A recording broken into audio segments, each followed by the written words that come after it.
From Hollywood. Welcome to the Rat's Ass Podcast with Mojo Elliott. Thank God it's Friday! Oh, you got that right. But hey, don't hesitate to celebrate. Don't let me stop you. From the Mojo Studio, high above a dive bar on Hollywood and Vine, prepare yourselves to go on another action-packed adventure. Here's what's on tap on the Wrap. The war on fentanyl is heating up. Finally. Want to guess what dumbass is out of his lane now? I'll give you one guess. The Dems were denied their gotcha moment. Are you ready for another Clinton for the next 25 years? And there's a really good book out that'll help you get your head straight. And I'll tell you about it. But I'm only going to tell you, so stick around. Another round of head trauma is on the way. I've teed up. It sounds dirty, but it's not. Plus our usual lunacy and loose behavior, including the Friday Mo fucking funny. That's what's happening today on the Rat's Ass Podcast for Friday, September 5th. Wow, September 5th.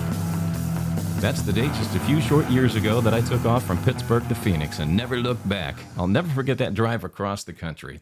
You know, I had to top off the tank, so I got off the exit near Indianapolis. And as I was driving back to get on the on-ramp, I felt this pull because I saw the sign that says Columbus to the left, St. Louis to the right. Columbus takes me back towards Pittsburgh, St. Louis towards Arizona, but I felt like my whole life flashed in front of me as I was driving to the on-ramps. And I thought, wow, what am I leaving behind in Pittsburgh? And it all ran through me, everything I'd known growing up as a kid. And then I thought about Phoenix. 9,000 days in a row of 115 degrees. What's not to love about that, I was thinking. But I still felt that pull to go back to what I was trying to get away from. And then I got the image of my family.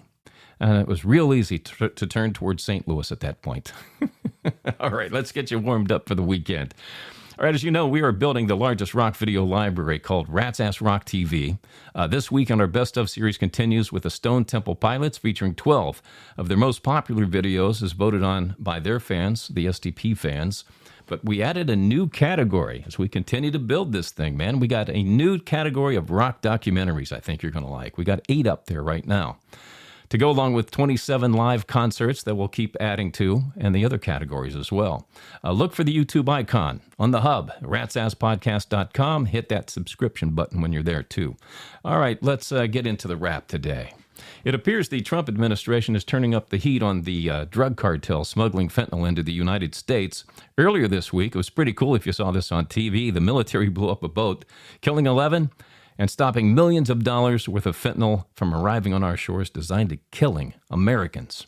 Now, it's interesting to me how we're not seeing a huge pushback by the Democrats on this, because they push back on every damn thing. Now, I suspect it's because fentanyl is killing Democrats, too. Children in Democratic families. And we know they don't care unless it affects them directly. Did you happen to see where turd sauce salesman Laurent Mamdani wants to debate Donald Trump? Trump has no reasons to debate Mamdani, by the way, or any candidate that would be running for mayor of a city. To me, it's a distraction to keep people from focusing on the fact that he's a communist socialist. Anything to keep people talking about that and how socialism has never worked anywhere it's been tried. Communism, socialism, never works anywhere. But he thinks he's got the right formula. Yeah, right. Well, he should be debating the other candidates, as you know. Now, if Mamdani gets elected, I read this the other day, and I found it quite interesting, that the governor can remove him from office for misconduct. Now, it didn't define what misconduct was, but you get to be mayor of a big city like New York, and you get people leaving left and right because they don't want to pay the price for being in a socialist city. Maybe that's enough for misconduct. Now, Kathy Hochul is up for re-election in 2026, the governor of New York. What do you think she would find a reason if it meant getting reelected to get rid of somebody who was destroying the city of New York? Oh, there's another conspiracy theory for you. All right, the Democrats were all lined up calling for Robert Kennedy Jr. to resign as U.S. Secretary of Health and Human Services. Now, it started when he showed up to testify before a panel of Democrats seeking to get a gotcha moment so they could hang him with it. But Kennedy stood his ground. And it was quite a battle if you saw this on TV. But they got nothing on him. They got nothing. But afterwards, they all lined up like good little soldiers with the media in tow, in unison, and they all started demanding that he resign, asking for his resignation. Now, I think what the Democrats are really pissed about is Kennedy is cleaning house and firing all the CDC Democrats that they hired that were in their pockets, that helped them push their BS agendas. That includes all those NGOs that Doge found out about that were taking money from pharmaceutical companies and kind of found their way into the Democrats' pockets. Keep in mind, the Democrats also loved Robert F. Kennedy Jr. until he joined the Trump administration. Oh, they turned on him real quick. All right, you remember on Wednesday's podcast, I told you about Jerry Nadler, the Democratic representative from New York, who is resigning. He's done, retiring at the end of, sometime in 2026.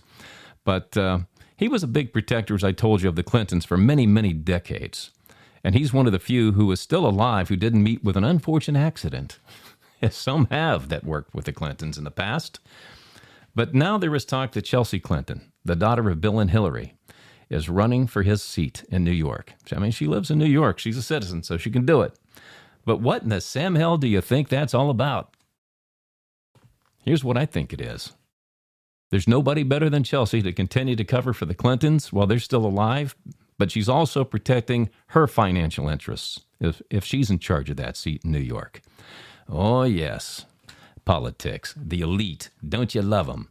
All right, at the end of the day, though, none of this BS really matters. I mean, we do talk about it. It gives us something to talk about to keep us busy, but we have no control over this stuff. You know, outside of voting every 2 years, what else can we really do? Just discuss it. Maybe convince people to see things our way. And they try to convince us to see things their way. But I celebrate another birthday here in 18 days. You know, me, Springsteen, Jason Alexander, who played George Costanza on Seinfeld, Julio Iglesias, the great singer, and actor Anthony Mackie. Those are the ones I know of. I'm sure there's others. Anyway, I picked up a book by Mark Manson called The Subtle Art of Not Giving a Fuck. Now, in short, this book points out all the stuff we deal with on a day-to-day basis that it really doesn't matter. In the long run, we all end up in the same damn place. Now, it's really about the journey that we take along the way and realizing that if we only focus on the things we can control, our lives are much better. You know, most of us know this, but we still let outside forces pull us back into the mud. We get down in the mud, the blood, and the beer, right? But he made some very good points about recognizing when this happens and simply applying the subtle art of saying, you know, I really don't give a fuck about this. I really don't. Now, I'm listening to the audiobook, and that's why I'm kind of regurgitating what he's saying here. But I have more road behind me than before me. And I've pretty much got to do what I wanted to do with my life. I can honestly say I did it my way. So I'm very happy with it. There's not a whole lot of things I would change, to be quite honest with you. But what I've realized is this. When you look back at your life, and many of you may not be able to see this right now, but all this stuff we deal with through life that you experience, good or bad, it really doesn't matter. Because regardless, rich or poor, or in between, like I said, we all end up in the same doggone place. All right, let's get fired up for the first week of NFL football. That's a bingo. Here is Mojo Elliott with Rat Sports. All right, last night the Philadelphia Eagles beat Dallas 24-20 in the season opener, and before the first snap of the game, Eagle defensive lineman Jalen Carter decided to hock a loogie on Cowboy quarterback Dak Prescott. God, he was gross. And the refs ejected him from the game. Carter, the Eagles' top defensive player, will probably face a longer suspension and fines before we see him on the field again. Indiana Fever All-Star Caitlin Clark announced she was done for the season as she deals with a injured right groin and experiencing some bruising in some areas on her body, too. We'll see what that's all about. Reports also say attendance for WNBA games, they set an all-time record in August. Over 2.5 million fans have showed up to watch games this season. Circling back to the NFL, yeah, I used the old circle back on you. Kansas City is here in Los Angeles to tackle the Chargers tonight. Then we got a whole big schedule to kick off the season on Sunday, plus our first Monday night game between Baltimore and Buffalo. Now, you can check out my Week 1 picks, including my Pick'em 4 winners, on the blog at ratsasspodcast.com. Also ready for fantasy football. You know, I sat back and I thought about, I have the Eagles defense, and I also took the Steelers defense as a secondary. So I made a quick change right before the game last night, and I switched out the Steelers defense switched out the Eagles defense with the Steelers because I just thought the Steelers going up against the Jets against their old quarterback, I don't care if it's in New York. I'm taking the Steelers. That's a better game than a rivalry game between Dallas and Philly where anything can happen in rivalry games. And that's one of those fundamentals of playing fantasy football that you got to remember. Those rivalry games, man, they can be tough. All right, but my starting lineup, I promised I'd tell you. Quarterback, Joe Burrow. My running backs are Kieran Williams of the Rams, Kenneth Walker of the Seahawks.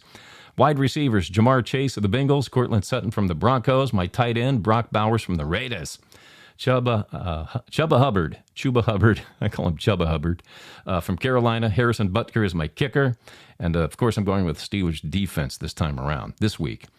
We'll see what happens with Carter. If he's suspended longer, I may stick with the Steelers, depending on how they play against the Jets. All right, check in the chat box at ratsasspodcast.com. Omar Salazar from Carson, California said, "What have you heard about Red Zone playing commercials? Is it true?" I'm afraid so. Now here's the deal. The word is there's only going to be 4 15-second commercials. 4. That's 2 minutes throughout the whole broadcast. Now, that's for week 1. They could add more as the season progresses. Now, the good news in all of this is the ads will be seen in a split screen. So if you have like, a 75-inch screen or a 70-inch screen, they're going to give you 35 inches where you can continue to watch the game. The commercial shows up on the other 35 inches of your TV, and then it kind of rejoins where it's one screen for all the action. So they're doing it, but I think they want to make money, but how can we do this without really pissing off the fans? And, from what I hear, fans are really pissed about this. So first week, only 2 minutes. That's how it's going to go down. Jason Allman, Las Vegas, Nevada, said, "Can you believe Amari Cooper retired just 3 days before the season starts? Do you think he did it to screw the Raiders for trading him to Dallas a few years ago? Boy, it sure as hell looks like it, doesn't it? I mean, if he didn't want to play for the Raiders, why didn't he just retire when they got him? Instead of 3 days before the first game, it kind of stinks a little bit.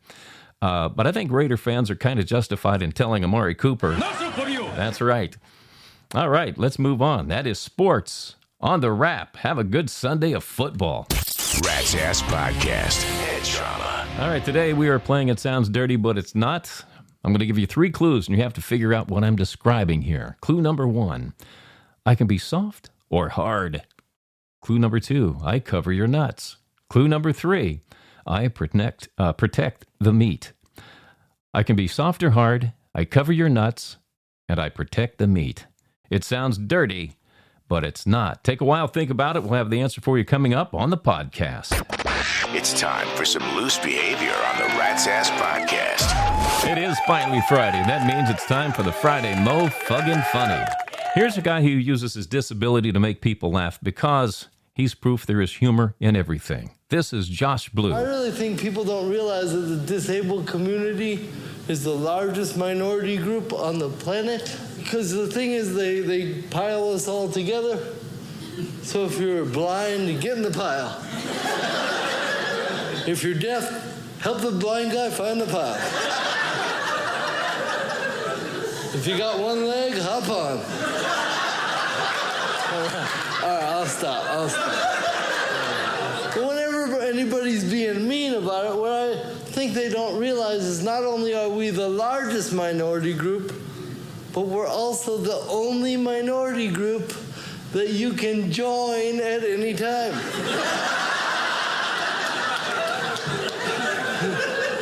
You're just one bad bike ride away. Hey, heads up. Here comes your celebrity cheese. All right, Sydney Sweeney is set to play boxer Christy Martin in an upcoming movie that's debuting at the Toronto Movie Festival this weekend. The early buzz is Sydney could find herself getting a nomination for an Oscar and picking up the statue. Who are they trying to kid? After what Sydney did for American Eagle, she's not winning an Oscar.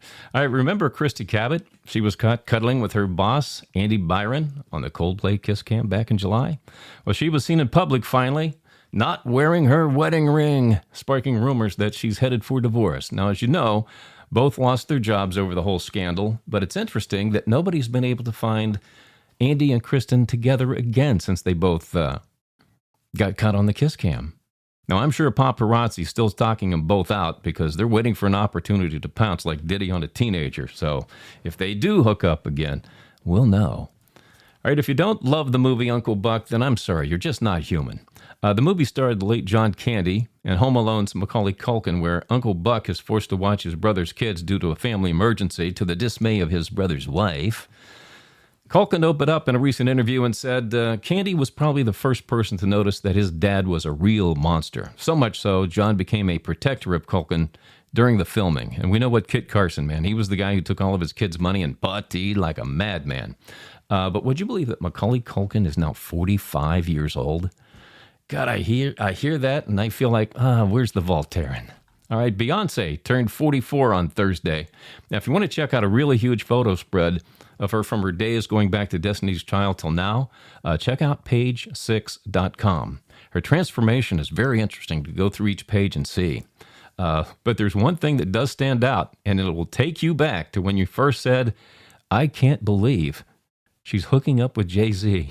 All right, before I move on, I got to tell you, Britney Spears has been single now for a total of 198 days. Who gives a rat's ass? 2 days from 200. Rat's Ass Podcast. Email from our Gmail. Will she ever find a man again? All right, as you know, I do not read your email in advance. My producer, Fleabag, forwards me your name, where you're from, and rewrites them so I can read them rapid fire and on the fly. No topic is ever off the table either, and it's impossible to offend me. Harmony J. from Norfolk, Nebraska wrote, here's a band with a shitty name but kicks ass. Have you heard of the band Dirty Honey? Oh, yeah, absolutely. I don't think there's anything wrong with the name. I don't think that's a shitty name. I mean, all of us guys like a dirty honey every now and then, right? But yeah, they got some great tunes. Like When I'm Gone, let's see, You Put Out the Fire, Won't Take Me Alive. Let's see what else. Rolling Sevens is good. Another Last Time. All great tunes. All right, Kenny K, Waterbury, Connecticut. Guess what? I'm a TKA frat brother just like you. Really? He says he's from the University of Syracuse. He's an Orangeman, but he says, I have a question about radio. Back in the day, did you guys have groupies? Did we have groupies? Oh, yeah. Yeah, I remember the groupies. You know, if you worked on rock radio or top 40, all of us jocks had a little caravan of groupies that followed us around. You know, I really felt sorry for the guys who worked adult contempo because nobody followed them around. You know, they were the stations that played this soft music, soft hits, not soft tits, or soft rock is what they called it. But they never got anything. And I know this because I actually went to work for an adult contempo station when I first got to Los Angeles. You could be giving away $1,000 and say, if you're caller number 33 right now, you'll win $1,000. There'd be nobody on the line. Nobody was calling in. And if somebody did call in, you know, we did the old, hey, you're caller number 1, caller number 5, all the way down the line till you got to the number you were looking for. And then they'd get on the air and they'd say, hey, you won the money. And they say, oh, this is great. You know, I was caller number 1, 2, 3, 4, 5. It was just monotonous. So I felt bad for the adult contempo guys because the rock and the top 40 jocks were getting everything. All right, Taylor D., Flagstaff, Arizona. My boyfriend and I were driving home from a bar the other night and picked up these 2 hot girls who pulled up to a red light next to us. So we took them back to our place and had one hell of a foursome. Then they told us we owed them $400. So we threw them out. My question is, can they come back at us for the money? Nice try, Taylor. You're pulling my middle leg. And you know what happens when you pull my middle leg, right?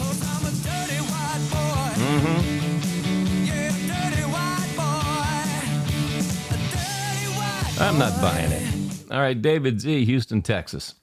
Settle a bet for me and my friend. He says if you call a girl once and she doesn't call back, you blow her off. I say 2 times. Which one of us is correct? I agree with your friend. If you call once and she doesn't call back, maybe you shoot her a text real quick and say, tried to call you, left a message, and I really would like to take you out to see the Jelly Roll show. And if she doesn't respond, that's when you move on. Now, of course, there may not be a Jelly Roll show coming to your market, but you throw it out there. You're not really lying. You're just saying, hey, I'd really love to take you to a Jelly Roll show. And maybe he's coming to town 2-3 years down the road, right? But we'll see, because, she might be one of those people. Oh, he's got concert tickets. Oh, I better call him back. Roger M. from Bristol, England said, from England. Good to hear from you. It's been a while since we've heard from England. Roger said, can you please tell me why there seems to be a lot of trans people from America applying for citizenship in England? Well, God, Roger, I'm not sure about that. I don't follow that kind of information, but let's turn Alexa loose on this one. Alexa, what are your thoughts on this? My info says England does not track how many trans people have applied for citizenship. England only tracks where people in general are applying from. All right, thanks, Alexa. I would say if you're noticing more trans people, Roger, could it be because they stand out? I know here in America, when they walk into a room, they announce that they're trans before they tell you what their name is. All right, here is today's Kiss Me, Kill Me email. This is where you tell me what you like and what you dislike about the podcast. JR from Canonsburg, Pennsylvania said, he likes that I come up with all these crazy, unexpected, off-the-wall comments. Well, I appreciate that, JR. What he hates is that I can't call into the show. Yeah, we get a lot of comments like that, JR, but we record the podcast. It's the only way we can do it. But at some point, we may do a live TikTok, YouTube, where you can call in. The more requests we get for that, I guess we'll have to be forced to do it. Maybe I can do it like the guy behind the curtain or something like that. I'm a radio guy. I like the idea that it can be heard and not seen. All right, if you have any questions, observations, or comments, send them to my producer, Fleabag, at ratsasspodcast@gmail.com. The more outrageous and salacious, the better. Rat's Ass Podcast. Head trauma. All right, today we're playing It Sounds Dirty, But It's Not. I gave you 3 clues, and you have to guess what I'm describing. The clues are, I can be soft or hard. I cover your nuts. I protect the meat. It sounds dirty, but it's not. If you guessed a shell... Yeah, baby! Yeah, you got it right. But hey, if you missed it, go see the doctor about your head trauma and get well soon. All right, I got to go stock up for football this weekend. Like you, I'm going to go pick up some pizza, beer, pretzels, chips, chains, dips, whips, and cock rings. Please tell me you meant onion rings. Yeah, that's right. Onion rings. Yes. But I do have one more thing for you. Did you know blue whales are so big humans can actually swim through their largest veins and arteries? Doesn't that sound a little freaky? Did you also know the blue whale has the largest penis in the animal kingdom, measuring up to 9 feet 2 inches? Wow, Alexa, you're actually giving us some interesting information here today. Sick and twisted, but it's better than just busting my dad nads every damn day. Well, in a roundabout way, I was busting your dad nads. Well, how so? Because you wish you had 9 feet 2 inches. That calls for a mute. See you next week, Alexa. Welcome to Rat Nation. Frankie Anderson of Bismarck, North Dakota. Suzanne Monsky of Ames, Iowa. Benji Goldsheen from Camarillo, California. And to the Resistance, those of you who email us but haven't joined Rat Nation yet, we're up to 511 members now. David G. from Valdosta, Georgia? I think it's Valdosta, Georgia. Evan K., Asheville, North Carolina. Stanley B. from Fort Lauderdale, Florida. And around the world to our listeners in Quebec, Canada. Got listeners in Chur, Switzerland, and Toulouse, France. Thanks for listening to the Rat's Ass Podcast. Now's your chance to be one of the few and the loud. Join Rat Nation at ratsasspodcast.com. Membership does have its rewards, you know. All right, that's it for this episode of the Rat's Ass Podcast. Go check out ratsasspodcast.com to get the entire Rat's Ass Podcast experience. Listen to the podcasts. Rock out with Rat's Ass Rock TV. You can read the blog that's loaded with a lot of hot topicality, including my NFL picks. Plus, you can still join Rat Nation without having to qualify. We'll do this again on Monday, September 8th. Take care of each other. And thanks again for listening to the Rat's Ass Podcast. The conversation continues between podcasts on X and ratsasspodcast.com. ratsasspodcast.com.